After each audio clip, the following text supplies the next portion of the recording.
where do we really want to go beyond, quote unquote, my year as president? Where do we want to go long term as a group?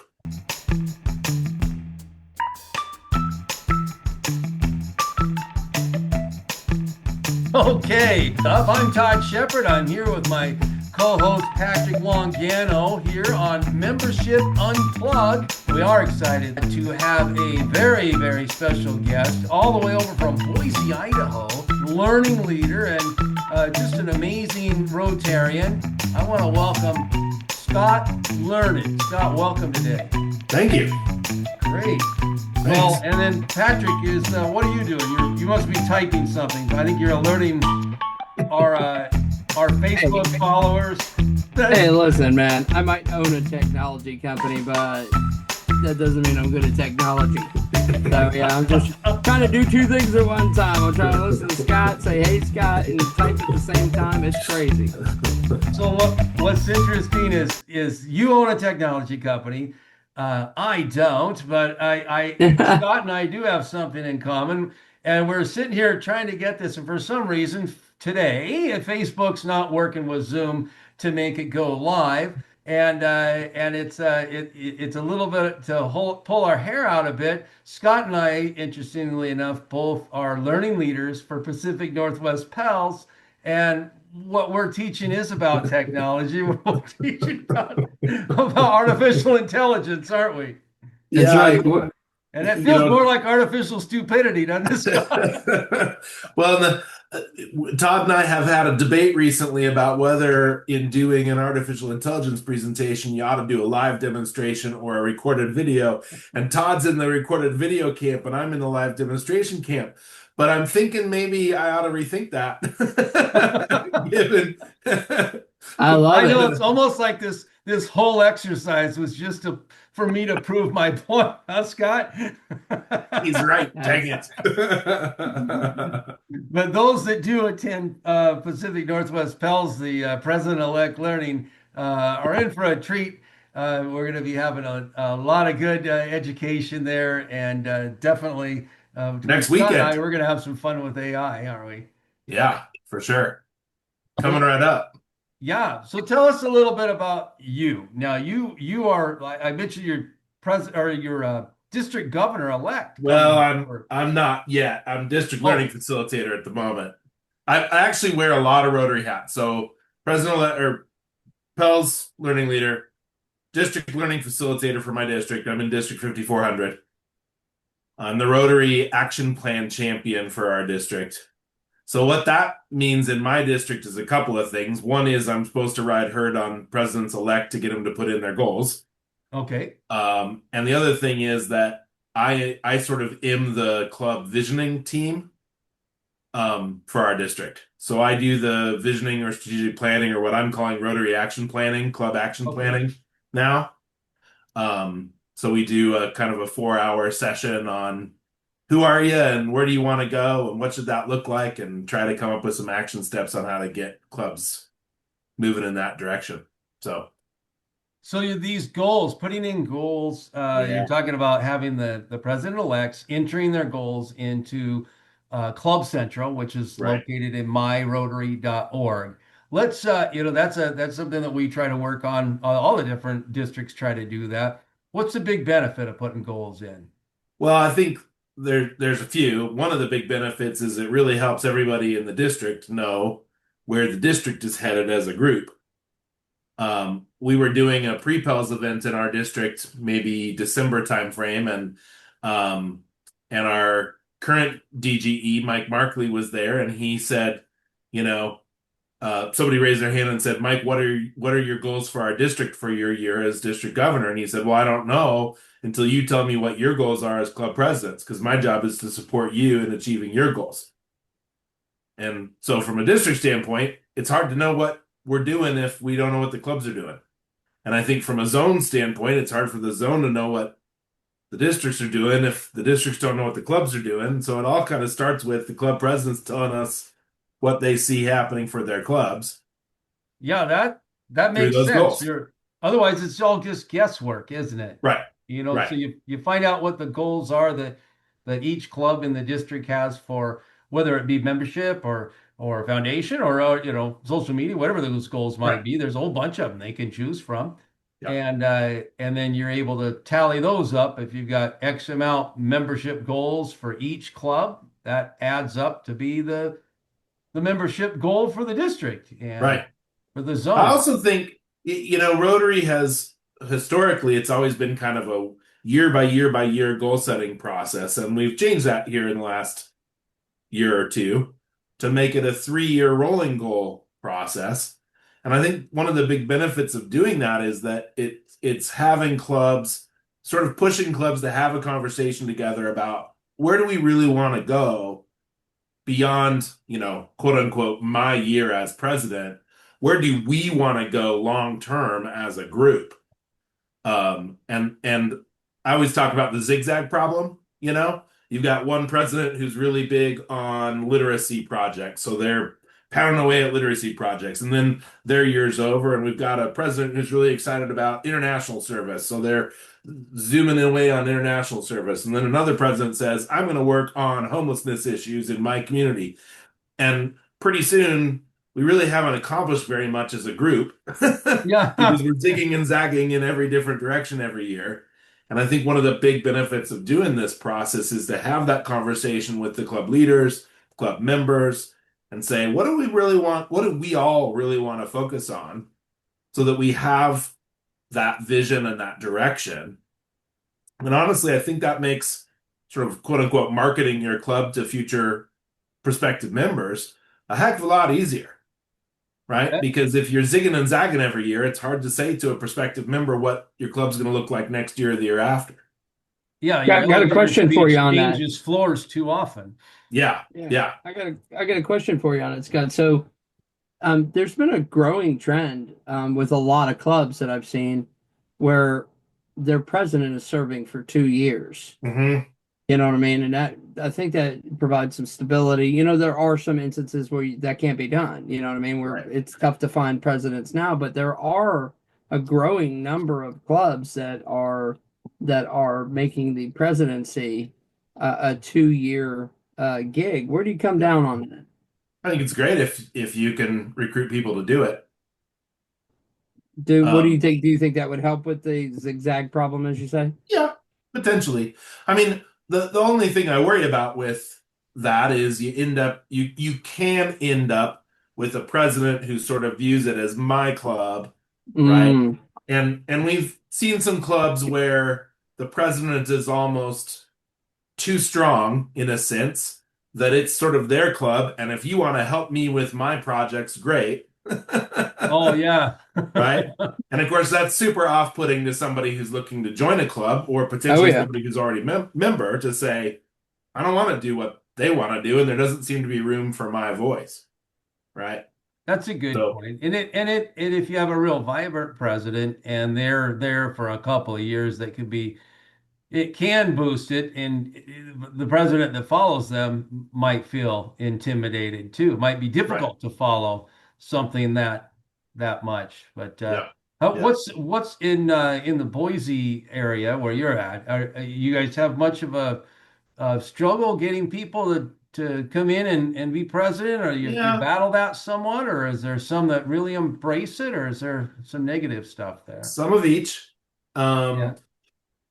My club, so I'm in the Rotary Club of Boise, where we've been around for like 107 or 8 years. Wow. One of the long time clubs. We have a really solid tradition of establishing the presidential pipeline a few years out. So it's easy to ask people, hey, do you want to serve as president a couple of years from now? You can get trained, you can go to Pels, you can attend board meetings and kind of get the lay of the land so that when you finally take over as president, you know what you're doing. And that works pretty well. And we usually have people that are pretty eager to do it. But there are a lot of clubs that don't have that culture. And so it's sort of like, oh, it's, May. We best figure out who's going to be president for next year. Oh, And I yeah. think that does not work very well. And I think clubs are really doing themselves a disservice to do it that way. But I think it should be an honor to be asked to be club president.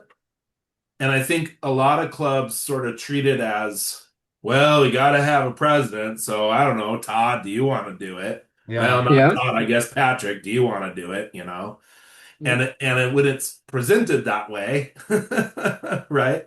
But Who it's wants to also do they that? say it's also they say when they get done, well, I was out of the room or I missed the meeting, and I mean, Hmm. all that. Stephanie Urchek was on the show a couple of weeks ago, and she brought that up as well, and Brian Hall Brian brought Hall that up did too. too. Brian And Hall brought that up that it's he a, just that's his pet peeve.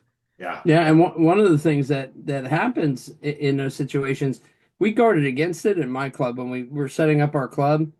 We had three directors and the secretary treasurer, the president elect and the president.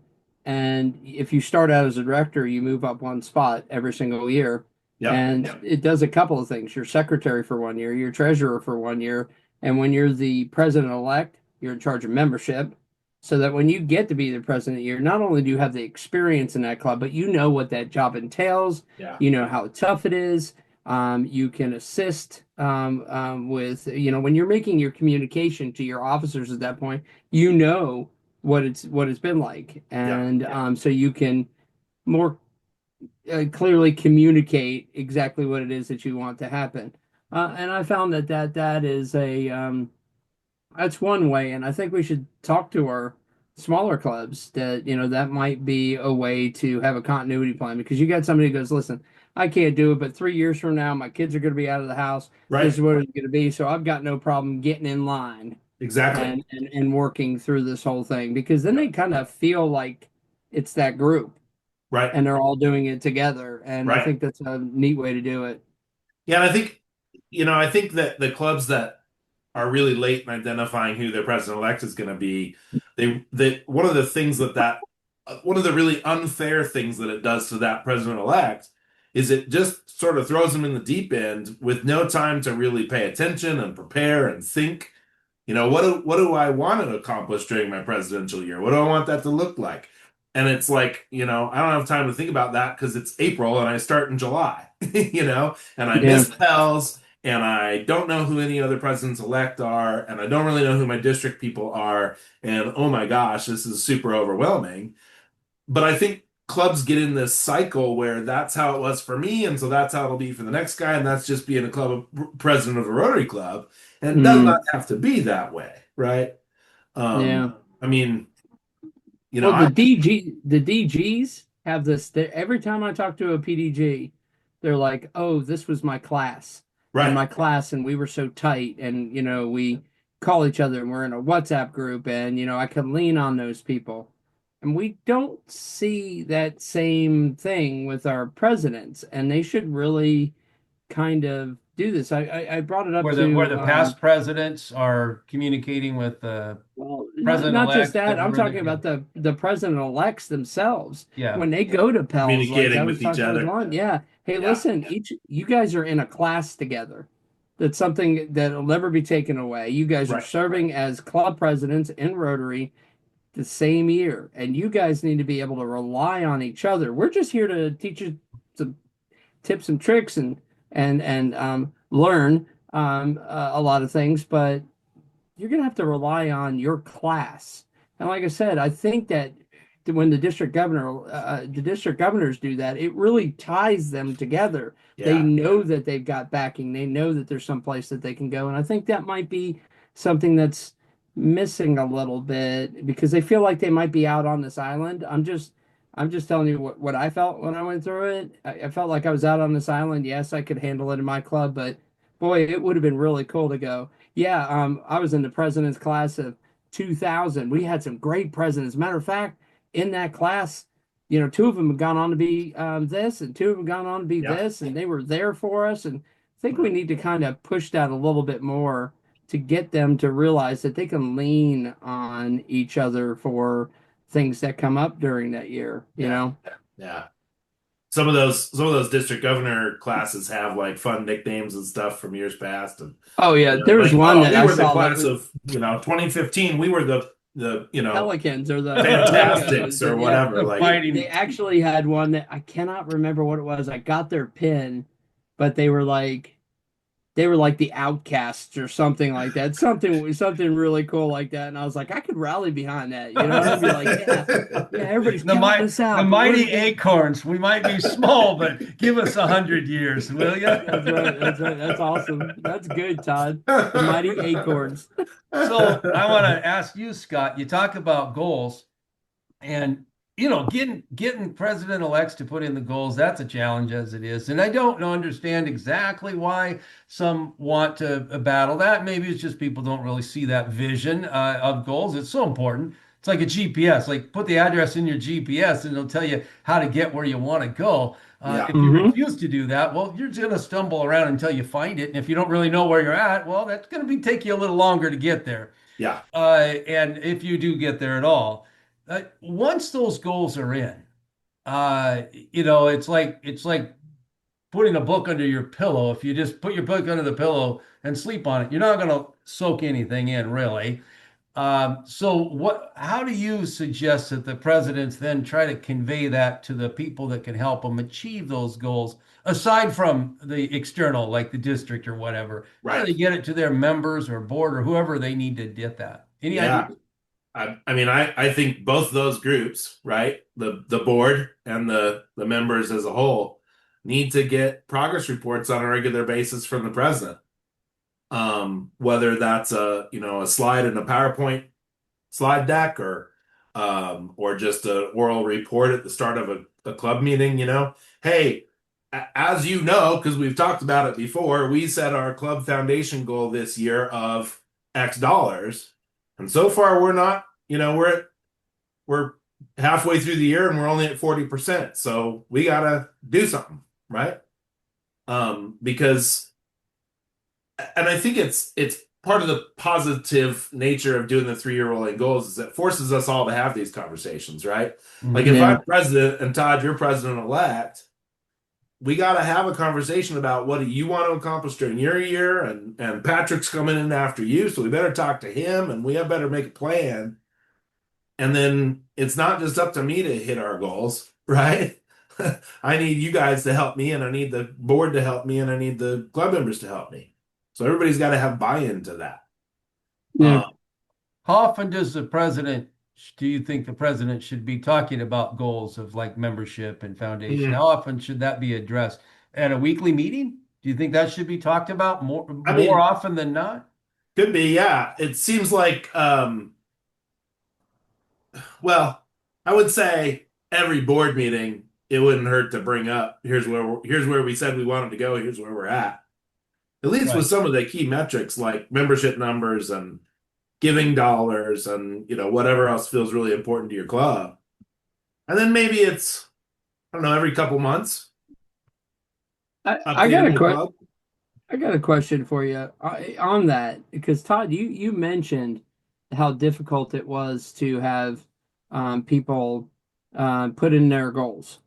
Um, there are different things that are out there that people have a problem with. I knew that Todd and I were quasi in the car business, at one time, and I didn't have a problem sitting down with a salesperson and going over their production and their sheet, and it's just a numbers game at that point, and being able to talk to them about it. Do you find that sometimes the leadership training that we have and because we're just getting anybody we can to be president, da da da da, that a lot of people, that's a skill that they need to come up with? Because I want to sit down with my membership chair and say, look, I've got your goals that you've had. It's now 30 days in, or it's 90 days in. This is where we're at. We're a little behind. We're a little bit ahead. What are you planning on doing to get back on, track? And I find that people don't want to have those conversations because they're, hey, that's my buddy Jim.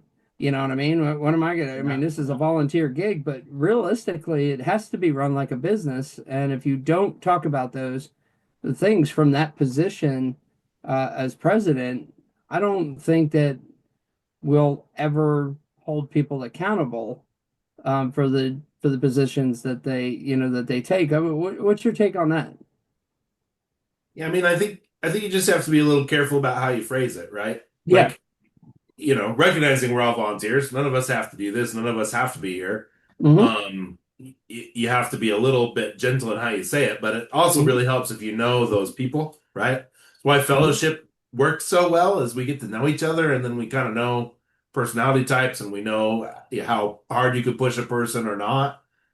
But I think you've got to talk about it, right? Hey, we set a goal of growing, 5 new members this year, and we brought in our 5 new members, but we've lost 5 members, and what do we need to do together, right, to kind of Yeah. fix this? Do you Um, think it's okay to bring people from the outside in to help and assist? I mean, sure. with what's the old saying that you're never a prophet in your own home, or something along those lines? I mean, Yep. You I mean for think a lot of visioning? people, Bringing someone for visioning in?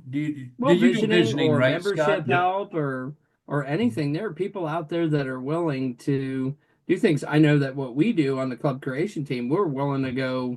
wherever. If you raise your Yeah. hand and say we need some help, we can do it. Do you find it's just a lack of knowing that there's help out there, or do you think it might be more of a we got this, and I think they're it's some of embarrassed both. to ask, or I Yeah, don't know. yeah, some of both. I mean, I think there's the clubs that just don't see value in it, right? I don't know why we'd need to do that. Yeah, Um, there's certainly clubs that, oh, we can do that ourselves, which sometimes you can and sometimes you can't. yeah, But I think there's huge value in having someone who has no horse in the race, so to speak. When I do a club visioning event, I don't really quote, it's wrong to say I don't really care where they end up, but I don't really care where they end up. I mean, I don't really care what direction they end up going in as long as they pick a direction that feels good to them, right? and go. And go. Like, you want to do that, then let's do that, right? Yeah, Um, but I think having somebody from inside the club try to facilitate those conversations can be hard because it can feel like, depending on that person and the club dynamics and all that stuff, it can feel like they're the ones saying, well, don't you guys want to, I hear everybody saying it would be really great if we did my pet project. Yeah, You that's a know? good point, and I I have a experience myself is I was invited to participate with a club on their visioning, and it wasn't a club I was in. They said, "Hey, we think you'd do a great job," and I was in a different club. And they invited me to come join them for their visioning, and I hadn't been through the visioning process. I've been involved with a strategic planning, we called it. This visioning is something I was kind of familiar with how it might work. I hadn't done it with a club, and I was really surprised. I get there, and that club had a lot of members were there, a lot of great participation. We joined on a Saturday morning. It was about 3.5 hours. Yeah. I played a role. Other people played a role. I got to be involved with that, and I got to watch this magic unfold, and I was impressed as heck. And one thing led to another. They actually had me speak at their club for another reason. And I started getting a connection with that club. And I thought I was so impressed with how it was. I left my club I'd been at and I moved over to that club and Ah, joined them because I was real impressed. And this, I feel real good about it.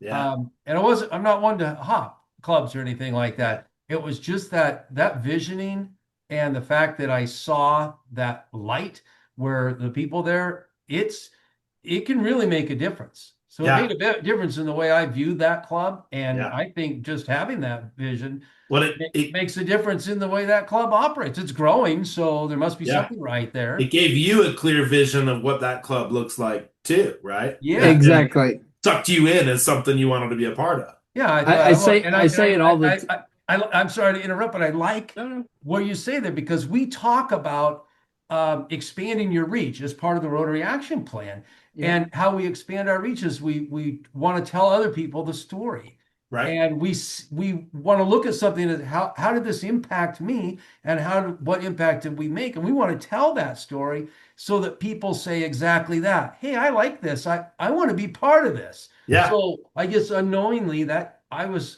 affected by that, which is what we should be doing for everybody. Find a way Right. that yeah. we can get other people to say that, like, I want to be part of that, even if I'm somewhere else. I want to Right. join. I'll make Right. a Well, change. that's the thing though. We do it all the time in our process, Todd. I tell everybody in step when we get them in step one, they'll be like, "How are we going to recruit?" You're like, "We'll get to that later." How are we going to recruit? We'll get to that later. How are we going to recruit? Listen, we talk about that in step three.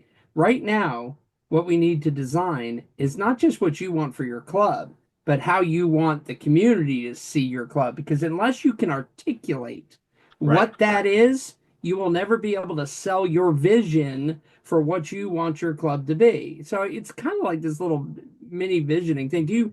I know a lot of people that do the visioning, like Jill Petrozinski, good friend there. Laura Carey's on our team, our team lead, and she just did a visioning session. But I really think getting clubs to see what they are, even if you're not like, look at what you've been doing. You've been doing stale stuff for the last 20 years. It's like Right. we do the dictionary project here, we do the backpack project here. We've done that way forever. And you're like, Yep.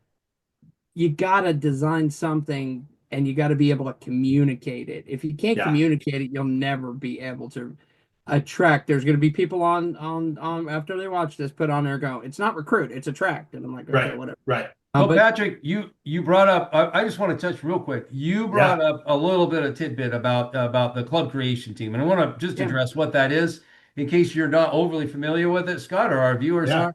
The club creation, it's a North American club creation team. It's an app.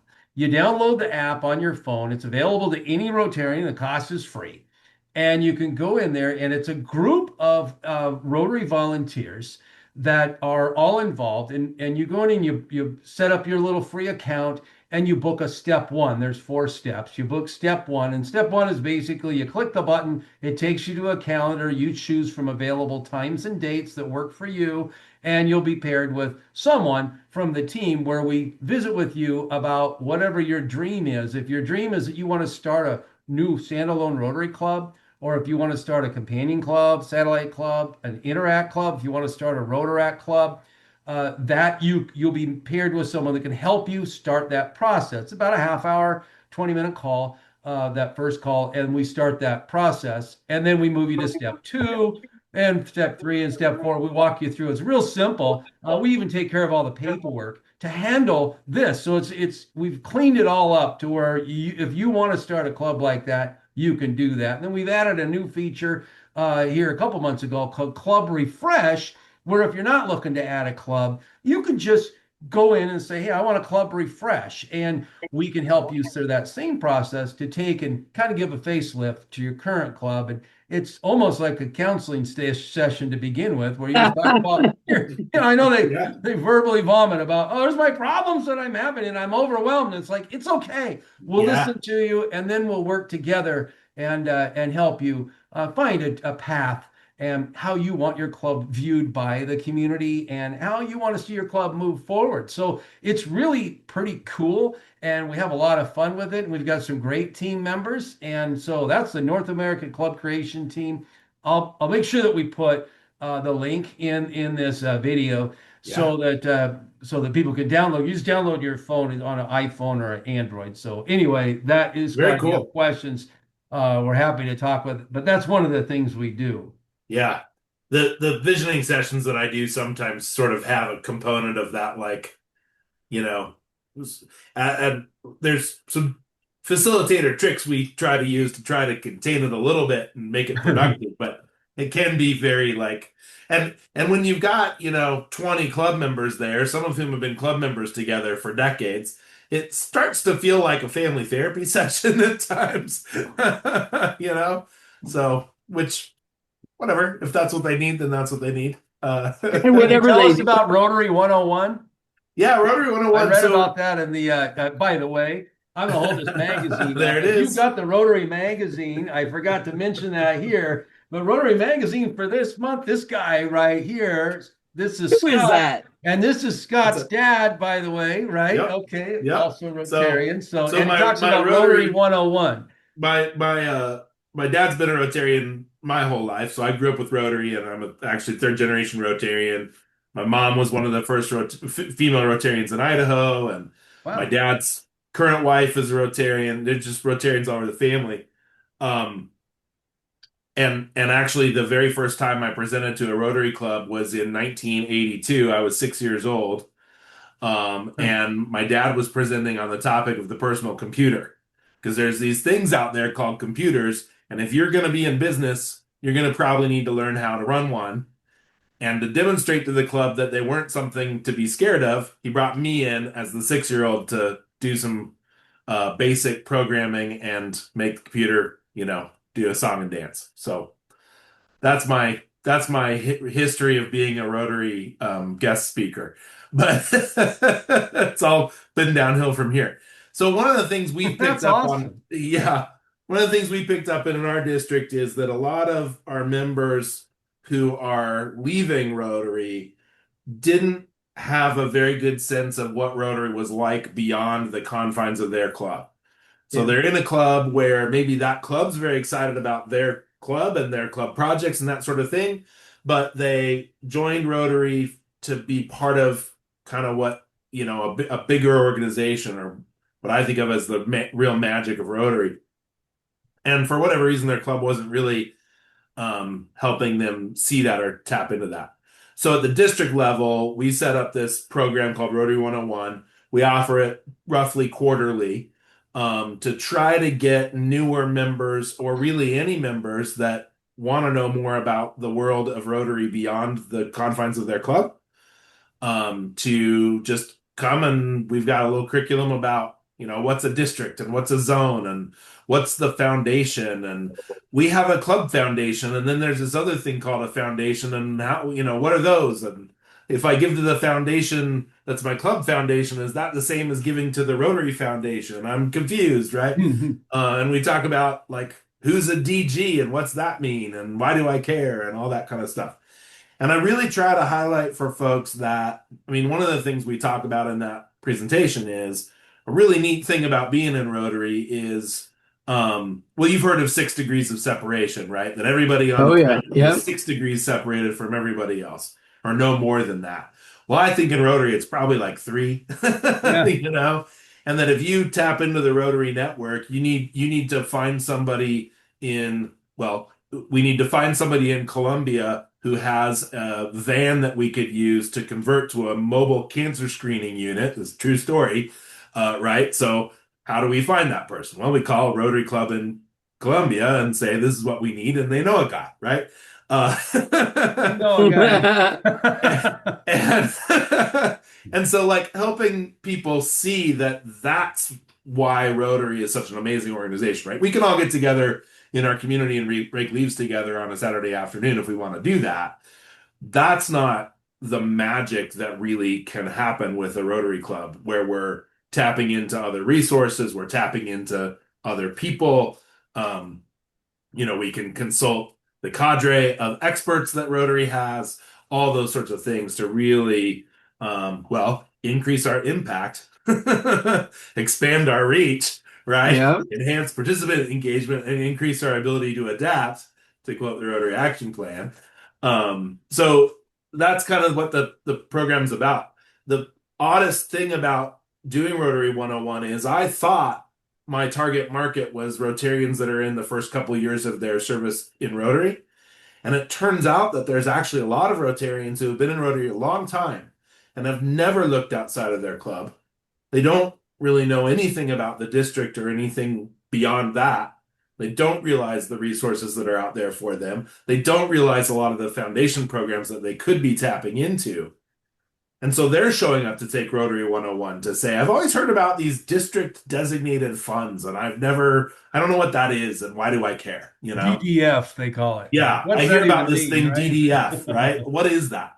And so, so it's been really helpful in that sense. Anecdotally, we've heard a lot of stories about clubs that are suddenly starting to be involved in global grants, for example, because Oh, somebody heard about global grants and decided that would be cool to do, right? It's like, well, those of us who spend a lot of our lives thinking about Rotary know about global grants. But your run-of-the-mill club member who's only been a member for 6 months or a year or 5 years may not know anything about that. And if they're in a club that's people like them, those club members may not know anything about that. And so we just repeat that same cycle of having new people come in. They don't really understand it. Nobody in their club really understands it. And they go out the door because it's not that interesting to them. So It's that's it Rotary that 101. That's I love it. amazing. And you do this 'Cause- on, do you do this live? We do it sometimes live. Mostly we do it Zoom. Our district's Okay. pretty spread out. We cover all of Southern Idaho. Mhm. So Go ahead, Patrick. and I'm in the western side of that, so it's What challenge district? to travel. 5,400. 5400. Great Yeah. district, man. I Yep. know a lot of people out there. Yep. One So one of the things that I found today to add to your point, I was at a club talking about an impact club. And but you always want to start them out, high level yeah. and find out what it is that they know and why membership is important. So because that's where I come from, that membership side of it. So this is just a wonderful club, 100 members, great, very active in our district and I started out with, all right, let me tell you why membership is important. And I explained to them that we lost a zone. And what that means, if we Yeah. lost a zone, that means we lost a director, which means we lost a voice in the boardroom. Hmm. And I went through that and what some ramifications would be. And I always go, okay, now that I've told you that, I don't want to ever talk about that again. This is what we can do to cure that.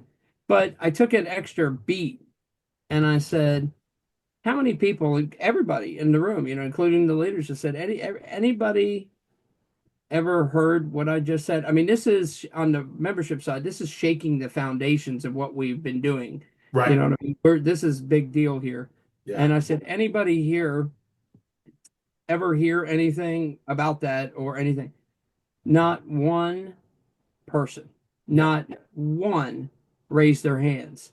And I've always said, Todd and I always have these kind of philosophical discussions about that stuff. And we always have a sense of urgency, just like you, Scott. I mean, I could tell you have a sense of urgency. Let's get this done right now. Let's do it. Yeah. And I think, it's not that these people don't have, the everyday Rotarian don't have a sense of urgency. It's, I don't think they've done a Rotary 101 and understand that big picture and what happens at the local club affects all the way up the chain Right.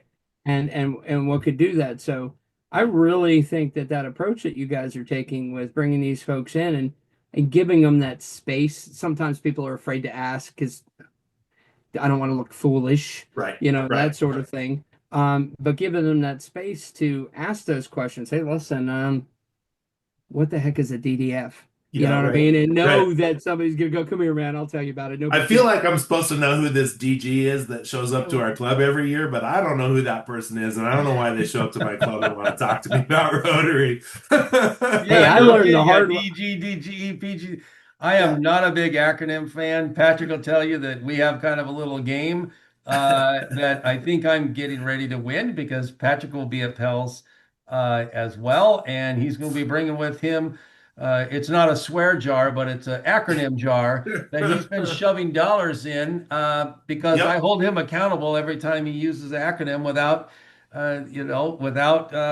explaining it. I like, Yeah. hey, whenever you use it, and he did it twice earlier, and I didn't Yeah. call him out. Yeah. Yeah. Hey, Um, you know what we should do though? We should actually keep that running during Pels and tell everybody if they want to participate, if you're a learning leader, if you're a person that's doing anything, and you use an acronym without saying what it is right afterwards, Yep. walk in during lunchtime, drop the dollar bill in that bad boy, and at the end of Pels, you can just turn that money over to Polio Plus or something oh, like that. that's a good idea. That We would should be have some some fun fun with right that. there. Yeah. Yeah, that would One be of the fun. things I used to do in my club years ago is I'd try to sit next to a newer member, especially on like a club service day when it's all about kind of Rotary and there's going to be Oh yeah. acronyms flying around and Mhm. casual shorthand conversation happening that a new member just shouldn't be expected to weather that alone, right? Most of that conversation is going to fly right over their head. And so I used to like to sit next to them and be like, so they're talking about a DG, right? Here's who that person is and kind of what their responsibility is for us. And that's that same kind of thing that Rotary 101's filling a bit of is like, there's a lot to the Rotary world, and if you want to know more, you can spend your entire adult life learning more, right? You could, and then they'll add more. Uh-huh. And then they'll change it as soon as you get the hang of it, right? Because it's a growing and evolving organization. Um, so of course it's like a 50-minute presentation with some time for questions. So we can't really go into a ton of detail. But every time I do it, there's good conversation about, I say like, Rotary International tells clubs sort of the requirements to be a Rotary club. And it used to be pretty extensive, but nowadays it's pretty minimal, right? You have to have a club constitution, for example. There's some basic expectations about having a president, for example, but we don't care what time of day you meet. We don't care if you serve food. We don't care if you sing a song or you say the Pledge of Allegiance or whatever it is you want to do with your club. And so I have talked about this and you can see members go, we don't have to sing a song. We don't have to meet it. We don't have to meet at the same time. Yeah, 4 times a week. We don't have to meet every week. No. What? You don't have to. You don't have to do anything that your group doesn't want to do. So you want to, and there's a group in a club in our town that meets 3 Thursdays. I think it's Thursdays. Meets 3 mornings. The first 3 weeks of the month, and then the 4th week of the month they do a happy hour. Yeah, that's. I will tell you, great. I've seen That's a great way to go. A lot of that. Yeah. And sometimes that quote unquote happy hour will actually be a service project, right? They'll meet at 4:30 and do a service project, and then go out and have some beers together or something. So well, that's wonderful. That creativity and that makes a big difference. So Rotary 101, you make that available just in your district, or are you open up to visitors that want to be part of it? Or I'm happy to share the love. We do have a video on our District 5400 website. There's a resources page on that website, and there's a link to a Rotary 101, an old one I did. It's probably a year and a half old. It's tailored for our district, so a lot of the stuff that I talk about in terms of structure of Rotary is going to be about 5400, but easy for another learning facilitator to adapt that to their own district if they want, or start just showing it to your club members. So we can search for the 5400 website, or do you know what the URL is on that? I'll tell you in half a second here. We could bring Scott on to do a wonderful Rotary 101. That might be fun. Scott, would you be open to a little 101 or 101 on the podcast? Sure thing. I think that would be great if you do a live webinar with us and do that. I think it'll be the good part about it is it opens it up to a lot of people who might not be able to attend at that certain time so we've seen some really good success with that. And I think you right now are delivering a product that is needed. And I love what you said right at the very end there about, they're realizing that they don't have to do it this way. Right. It's opening to make choices that you can switch that. And it doesn't mean that you're dishonoring the past. Right. It means that you're just evolving evolving in the future. Yep. Just like the action plan tells us, right? We're exactly increasing our ability to adapt, for example, or so Rotary5400.org. So it's Rotary5400.org. Go to the resources tab, look for Rotary 101. There's a video, and make a note to yourself after you watch that that we're going to be having Scott learn it here again in the future to give us a little Rotary 101 action. I love it. Scott, thank you so much for taking time out of your evening. And I'll look forward to seeing you at President-elect Learning Seminars. Next week, join us. Membership Unplugged, 8 p.m. Eastern Time, 5 p.m. Pacific. And now that Scott's on, we'll call it 6 p.m. Mountain Time. That's Membership Unplugged right there on our Facebook channel. Thank you, everybody. And we'll see you next week.